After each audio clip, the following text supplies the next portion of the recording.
Hello everyone, welcome to another anatomy video. I hope you guys are having a great day, and today we'll be discussing all the anatomical terms located on teeth. So the first thing I want to do is name all the specific parts located on an individual tooth, and then we'll go ahead and name all the surfaces and all the other stuff that we need to learn. The first thing we need to know is that this is a tooth, and the top part of the tooth is called the crown of a tooth.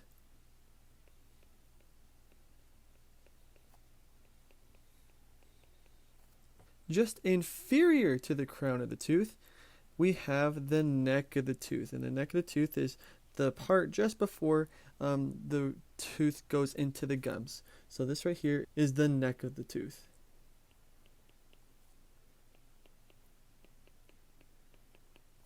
And just inferior to the neck of the tooth, we have this portion that's underneath the gums and into the dental alveoli. This part of the tooth is the root of the tooth.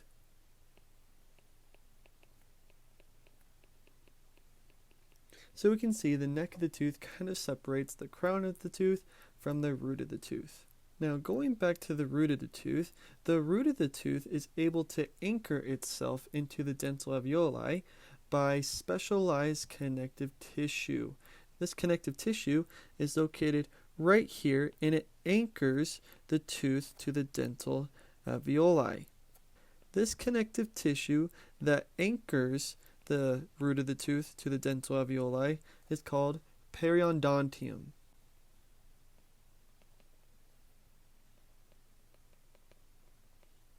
And I represented the periodontium with all these little green squigglies holding down the root of the tooth into the dental alveoli. Now let's go ahead and quickly discuss the different layers found in a tooth. Where the crown is where we find enamel. So all of this substance right here is enamel. And enamel is composed of calcium salts, and it's actually the hardest substance in the human body.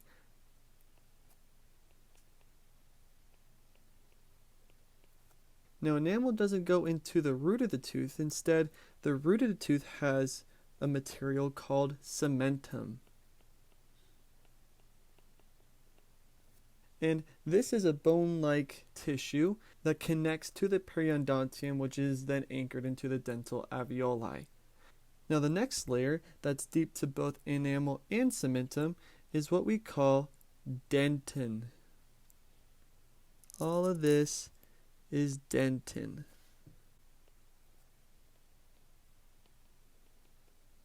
And those are all the different layers found in a tooth, but we still have a few more things we need to point out. Now once we go through all the different layers of a tooth, we enter into this cavity in the center of it. This is called the pulp cavity of a tooth.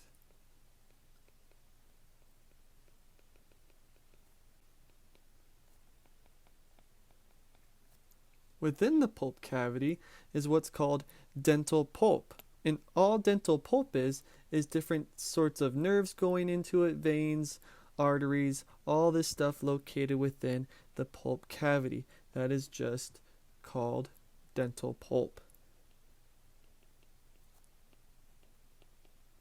Now the route where all these vessels are able to enter the pulp cavity and make up the dental pulp is through these passageways found within the root of the tooth. Those are called canals of the root of the tooth.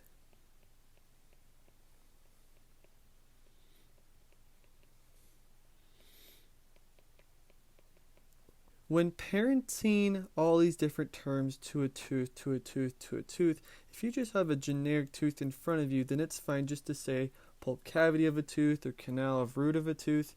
Though that's totally appropriate and fine. However, if it's a specific tooth and you know the name of it, then it's best to parent it back to that specific tooth. And I'll go over the names of the different type of teeth that we have. So let's go ahead and move on. Before I'm able to go ahead and identify all the different types of teeth we have, we got to learn the different surfaces found within the dental arches. And dental arch, when I say dental arch, I mean all the teeth that make up this arch of teeth. We have two different dental arches in our mouth. We have the superior dental arch, which is the teeth found within our maxillae, and then we have the inferior dental arch, which is the teeth found within our mandible. So let's go ahead and discuss all the different surfaces found in our dental arches. The surface that's on the top of the crowns of all the teeth, both on the superior dental arch and the inferior dental arch, this surface where we are able to chew our food is called the masticatory surface of a tooth.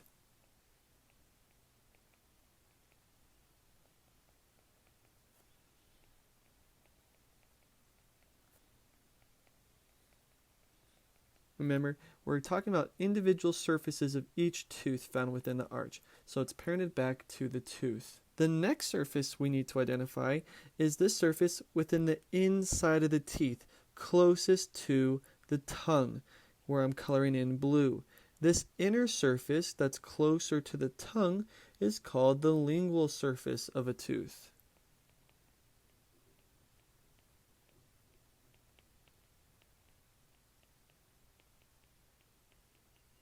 Now the next term I want to bring up is an alternative term that you can use instead of lingual surface of a tooth, but it only applies to the teeth found in the superior dental arch.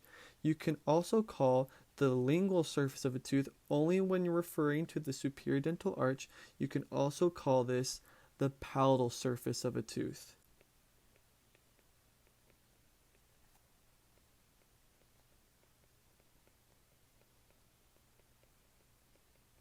The reason being is because the surface of these teeth up on this arch are close to the palate. So the surface we just mentioned is kind of the inner surface of the teeth that's closer to the tongue. Now let's go ahead and name this outer surface closer to the oral vestibule. This is called the vestibular surface of a tooth.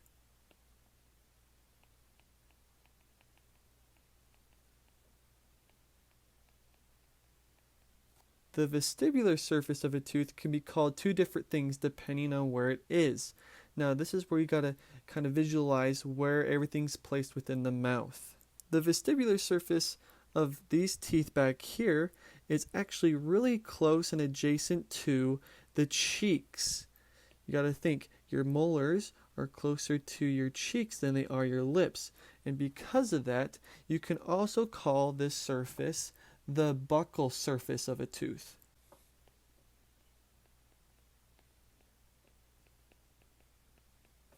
The vestibular surface of the teeth up in front, more anterior, are closer to the lips. So this vestibular surface of these teeth can be alternatively named the labial surface of a tooth.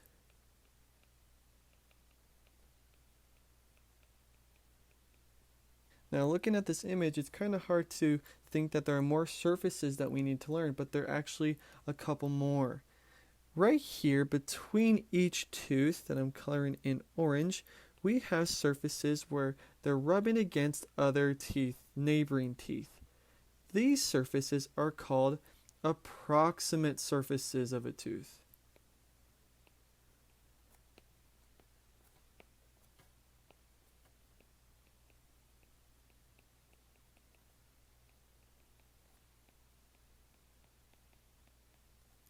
And the approximate surfaces of these teeth also have different names that you can break them down by. So let's go ahead and clear off this page so I can better explain how these subsurfaces of the approximate surfaces work. So let's go ahead and take this tooth that I'm circling in orange as the tooth that we're going to refer to.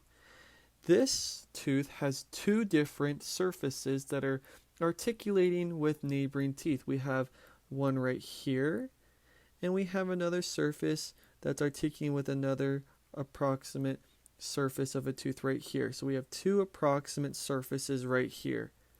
Now, to differentiate which approximate surface we're referring to, there are two different names that help us identify which one we're talking about.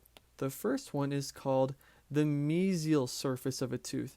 And mesial surface of a tooth is the approximate surface of the tooth that's closer to the median plane of these incisors right here. So the approximate surface that is closer to this plane is called the mesial surface. So in this case, this tooth's mesial surface is right here. So this is called the mesial surface of this tooth.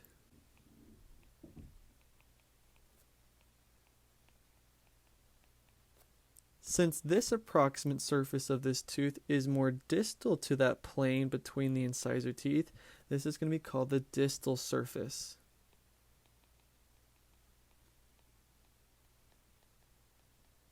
And again, these are two different subtypes of approximate surfaces, and they help us identify which approximate surface we are referring to when talking about a certain tooth. And those are all the different surfaces found within our teeth. So now we can go ahead and learn the names of all the teeth that we have. When naming our teeth, we're actually going to separate them into 4 different groups. What we're going to do is we're going to go down the mid-sagittal plane and we're going to go through these 2 incisors, both on the superior dental arch and the inferior dental arch.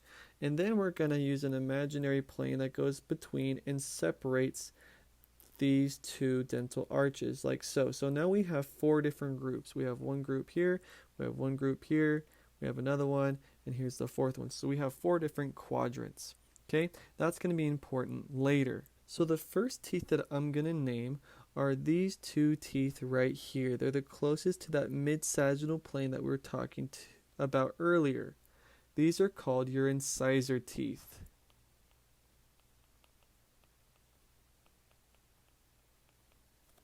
If we go further back away from this mid-sagittal plane, we come across this tooth right here. This sharp pointed tooth is called our canine tooth.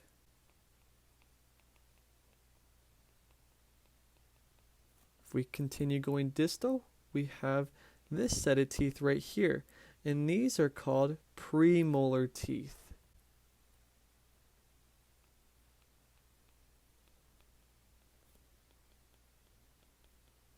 And finally, we have this group of 3 teeth back here, and these are going to be our molar teeth.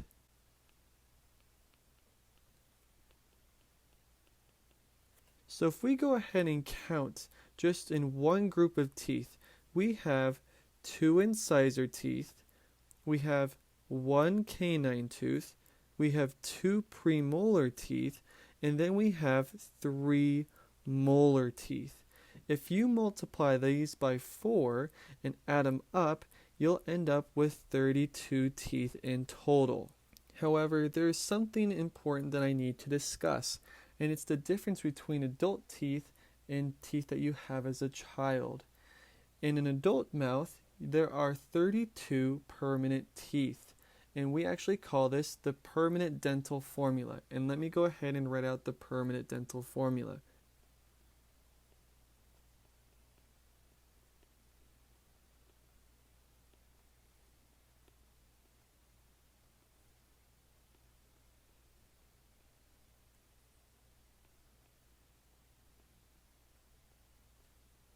So this right here is the permanent dental formula. So right here, it may be kind of confusing to read, but let me try to explain it the best I can. The I stands for incisor teeth. So we have 2 incisor teeth on top and we have 2 incisor teeth on bottom. The C stands for canine teeth. So we have 1 on top and 1 on bottom. Then we have 2 premolar teeth on top, 2 molar teeth on bottom. And then we have 3 and 3 molar teeth on top and bottom. However, this is only for 1/2 of the mouth, so it's only talking about a single half. So then we multiply it by 2, and that's how the permanent dental formula works.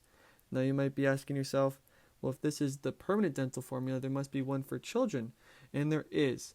Now usually when we're talking about children's teeth, we usually call them baby teeth because they're baby teeth, they wiggle out and they fall out, and then you have your permanent teeth. Well, baby teeth isn't really an anatomical term. Instead, we call them deciduous teeth. So let me go ahead and show you deciduous teeth. So in this low quality grainy image, we can see a model that kind of demonstrates how deciduous teeth look and form. We can see all these blue round-ish rock-looking masses, and those are actually our permanent teeth that are going to come up and replace the deciduous teeth. As you can see, there are fewer deciduous teeth than there are in an adult. So this right here is going to be the deciduous dental formula.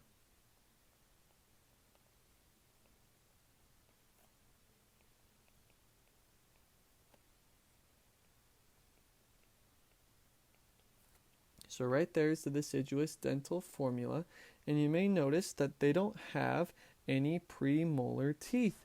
And also the molar teeth, there's one missing. So children, they don't have premolar teeth, and they don't have a third molar tooth. They only have 2 molar teeth in each quadrant.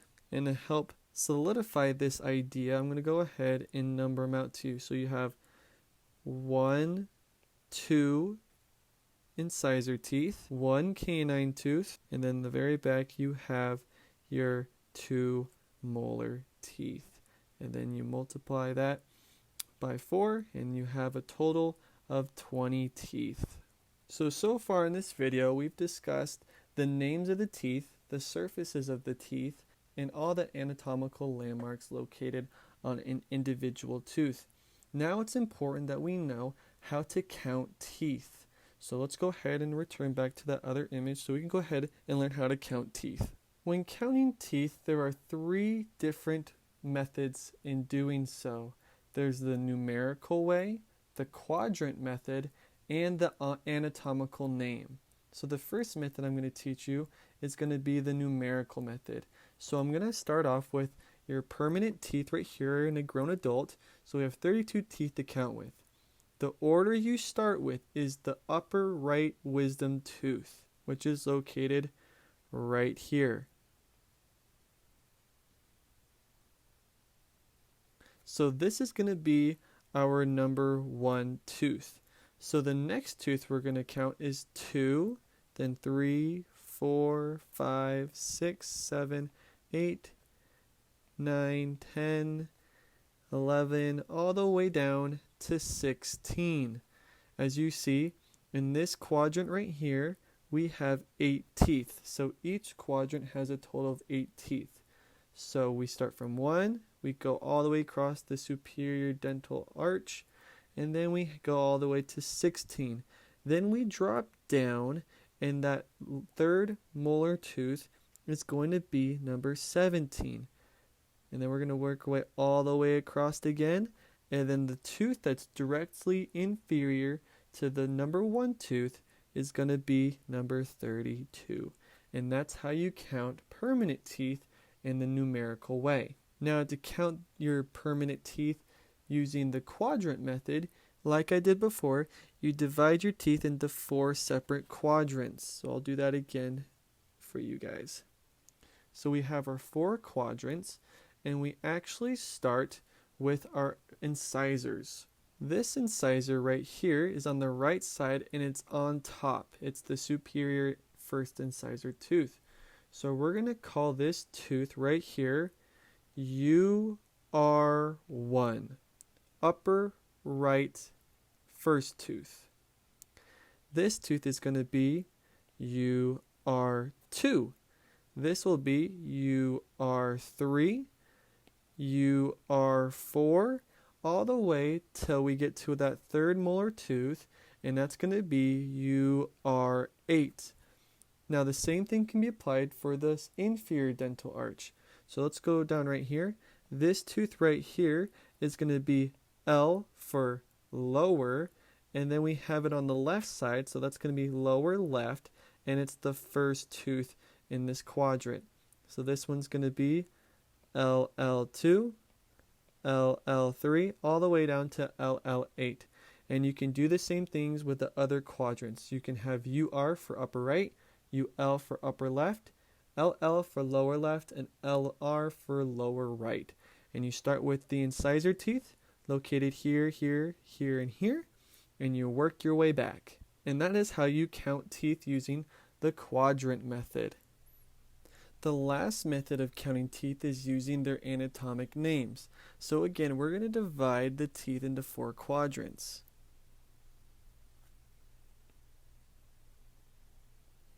Like I've said several times, we have 2 incisor teeth, a canine tooth, 2 premolar teeth, and 3 molar teeth. However, they each have their own anatomic name. This tooth right here is going to be our first incisor tooth. Next to it is going to be our second incisor tooth. Then we have our canine tooth, our first premolar tooth, our second premolar tooth, our first molar tooth, our second molar tooth, and then finally our third molar tooth. And this applies to all four quadrants. Now, using the anatomic name method to identify teeth, you have to be a little bit more specific than just saying second incisor tooth or third molar tooth. You have to give some information on which location you're talking about. So for instance, let's go ahead and name this tooth right here in purple. This tooth is a first premolar tooth, but there are three other first premolar tooth. So what we do is we call this the right inferior first premolar tooth.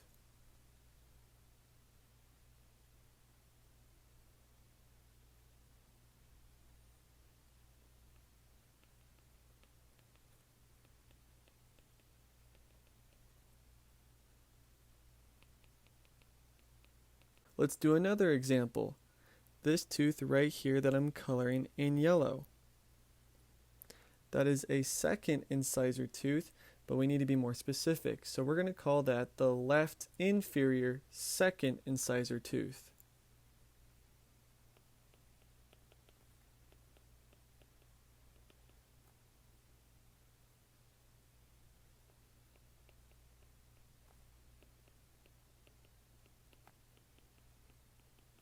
And that is how you use the anatomical method of naming and locating teeth. Now you may be wondering, do the same rules apply to deciduous teeth?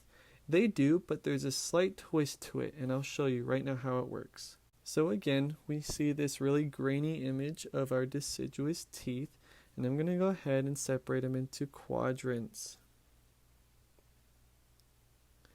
Now, when it comes to naming them numerically, so if we're going to count these teeth numerically, when dealing with permanent teeth, we start in the superior right corner, back here, and that was our number 1 tooth. And it went all the way across the 8 teeth, and then the 8 teeth on the left side, and it was all the way over to number 16.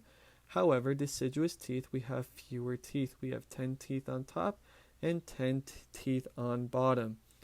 Now, we don't use numbers when referring to deciduous teeth. We use letters.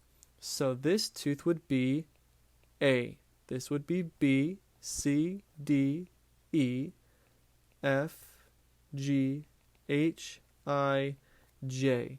And then K would work its way down to the bottom. And it would go all the way across again, all the way to T.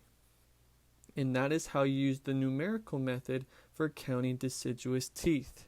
The last thing I want to point out again is that when naming teeth by quadrant, you use the same rules, UR, UR1, UR2, or LL8, which you wouldn't have because you only have 5 teeth on each quadrant, but you get the idea. So the quadrant method, there are no rules or change except you just have fewer teeth.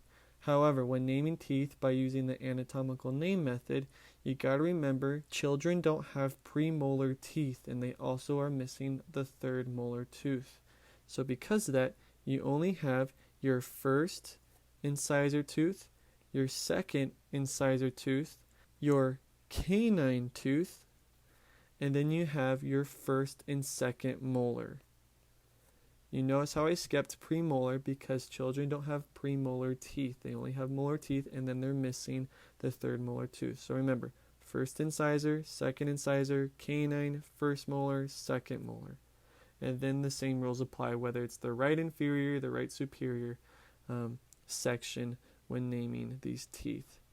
And that's it. That's how all the teeth work. That's how you number them and name them. Remember, when it comes with deciduous teeth, you use letters, not numbers. But the quadrant system and the anatomical name system work the same way. You just got to remember, children don't have premolar teeth, and they're also missing their third molar tooth. I hope this video was educational and it wasn't too challenging. If you're still confused, what I did is I Googled teeth number chart. And if you look up teeth number chart and go to Google Images, there's lots of different charts that kind of help solidify what I'm talking about. A good one that I found looks like this. So right here you can see the upper right, the upper left, and lower right, and all the numbers to their corresponding teeth. However, this only works with permanent teeth because it goes all the way to 32. So you would have to replace them with letters and make sure you skip premolar teeth and not number the third molar tooth. Again, hope this video was helpful and I hope your guys' studies are going well. Take care.